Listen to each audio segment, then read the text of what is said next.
ದಾಖಲು ಮಾಡಲಾಗಿದೆ. ಕಳೆದ 48 ಗಂಟೆಗಳಿಂದ ನಿರಂತರವಾಗಿ ಸುರಿತಾ ಇರುವ ಮಳೆಯಿಂದ ಕಲಬುರಗಿ ಜಿಲ್ಲೆ ತತ್ತರಿಸಿ ಹೋಗಿದೆ. ಚಿಂಚೋಳಿಯ ಕರ್ಚಖೇಡ ಗ್ರಾಮದ ಹಳ್ಳ ಭರ್ತಿಯಾಗಿದೆ. ಇದರಿಂದ ಕರ್ಚಖೇಡ ಗ್ರಾಮಕ್ಕೆ ಜಲ ದಿಗ್ಬಂಧನವಾಗಿದ್ದು ಹಲವು ಮನೆಗಳು, ದೇವಸ್ಥಾನಗಳಿಗೆ ನೀರು ನುಗ್ಗಿದೆ. ಹೀಗಾಗಿ ಗ್ರಾಮಸ್ಥರು ಪರದಾಡುವಂತಾಗಿದೆ. ಕಲಬುರಗಿಯಲ್ಲಿ ಧಾರಾಕಾರ ಮಳೆಯಿಂದ ದೇವಾಲಯಗಳೇ ಜಲಾವೃತವಾಗಿದೆ. ಯಖಂಚಿ ಗ್ರಾಮಕ್ಕೆ ಭೀಮಾ ನದಿ ನೀರು ನುಗ್ಗಿದೆ. ಇದರಿಂದ ಬಸವೇಶ್ವರ ದೇವಸ್ಥಾನ, ಮಹಾಲಕ್ಷ್ಮಿ ದೇವಸ್ಥಾನ ಜಲಾವೃತವಾಗಿದೆ. ದೋಣಿಯಲ್ಲಿ ಹೋಗಿ ಗ್ರಾಮಸ್ಥರು ಪೂಜೆ ಸಲ್ಲಿಸಿದ್ದಾರೆ. ಕಲಬುರಗಿ ಜಿಲ್ಲೆಯ ಮುಲ್ಲಾಮಾರಿ ಜಲಾಶಯದಿಂದ ಅಪಾರ ಪ್ರಮಾಣದ ನೀರು ಬಿಡುಗಡೆ ಮಾಡಲಾಗಿದೆ. ಸೇತುವೆ ಕೆಳಭಾಗದಲ್ಲಿರುವ ಗ್ರಾಮಗಳಿಗೆ ಸಂಪರ್ಕ ಕಲ್ಪಿಸುವ ಸೇತುವೆಗಳು ಮುಳುಗಡೆಯಾಗಿದೆ. ನಿನ್ನೆಯಿಂದ ರಸ್ತೆ ಸಂಪರ್ಕ ಕಡಿತವಾಗಿರುವುದರಿಂದ ಜನ ಪರದಾಡುವಂತಾಗಿದೆ.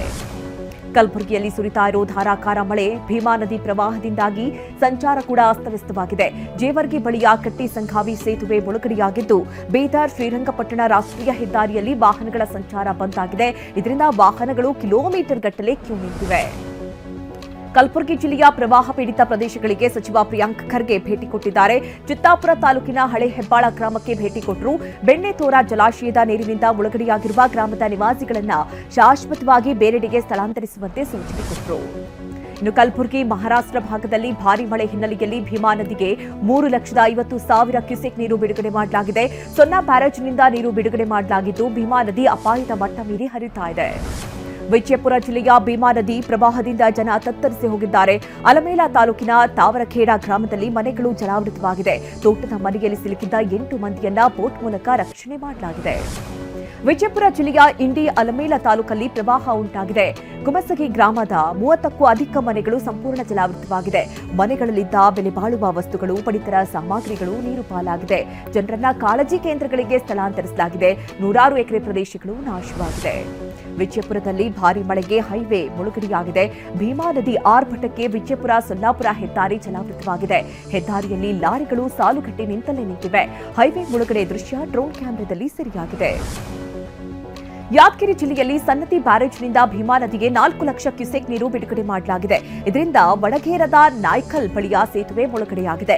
ಬ್ರಿಡ್ಜ್ ಮೇಲೆ 4 ಅಡಿಯಷ್ಟು ನೀರು ಹರಿತಾ ಇರುವುದರಿಂದ ಗ್ರಾಮಸ್ಥರು ಪರದಾಡ್ತಾ ಇದ್ದಾರೆ. ರಾಯಚೂರು ಜಿಲ್ಲೆಯ ಲಿಂಗಸಗೂರ್ನ ಹಟ್ಟಿ ಪಟ್ಟಣದಲ್ಲಿಯೂ ಮಳೆಯಿಂದಾಗಿ ಮನೆಗಳು ಜಲಾವೃತವಾಗಿದೆ. ಚಿನ್ನದ ಗಣಿ ಸಿಬ್ಬಂದಿ ಇರೋ ಕ್ವಾರ್ಟರ್ಸ್ಗೆ ಮಳೆ ನೀರು ನುಗ್ಗಿ ನಿವಾಸಿಗಳು ಪರದಾಡಿದ್ದಾರೆ. ಮನೆಯಲ್ಲಿದ್ದ ವಸ್ತುಗಳು ನೀರು ಪಾಲಾಗಿದೆ.